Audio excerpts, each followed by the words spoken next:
Ինչպես է ստացվում, որ Անդիմադիր հայացքներ ունեցող մարդիկ մեկ բառի համաձայնակալվում են ստորացվող ձևերով, իսկ նույն Ֆեդի ԲԿ-ի տնօրենը ամիսներ շարունակ կազինոյում կրվել է բյուջեն, սակայն այդ գործով ոչ մի բան չի եղել, ազատության մեջ է գտնվում, նաև Արարատ համայնքում նման մի դեպքեր է եղել, ով այս պահին գտնվում է ազատության մեջ։ Ինչպես է ստացվում, որ իրավապահ համակարգի աչքից վրիպում են այդպիսի դեպքերը եւ ԲԿ-ի այսպիսի ասած կազինոյում կրված գումարները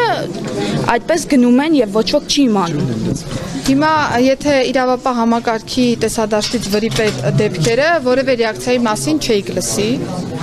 առաջինը եւ երկրորդ ինչ վերաբերում է ընդդիմադիր իշխանական թեւ ընդդիմությանը կամ իշխանությանը հարող թեւ ես առիթ ունեցել եմ ասելու որ իրավապահ համակարգի համար որևէ տարբերություն չկա թե ում մասին է խոսքը եթե կա հանցագործության դրվագ դրան պիտի ռեակցիա տրվի եւ անկախ նրանից ում մասին են խոսում այդ ռեակցիան լինելու է ինչ վերաբերում է ազատության մեջ գտնվելուն դա ներքին գործերի նախարարության տիրույթում գտնվող հարց չէ որովհետեւ քրեական վարույթի պայմաններում թե ձերբակալման որոշումը եւ թե նաև խափանան միջոցի կիրառման մասին որոշումը վարույթ իրականացնող մարմնի տիրույթում է, այնտեղ էլ կան հստակ չափանիշներ, սա էլ պիտի նկատի ունենանք, որ եթե ինչ-որ պայմանում մենք նկատում ենք, որ խափանան միջոց չկա կոնկրետ ընտրված, որ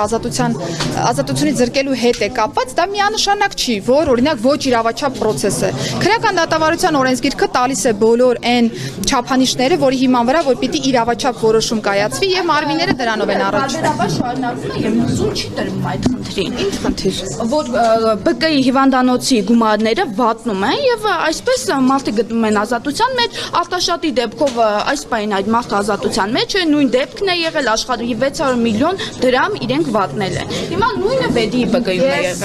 լսել եմ անկեղծ ասած գործընկերոջս Տիկին Անահիտ Ավանեսյանի ճեպազրույցը ձեզ տրված, Տիկին Ավանեսյանը արձագանքել է այդ թեման։ Շնորհակալություն։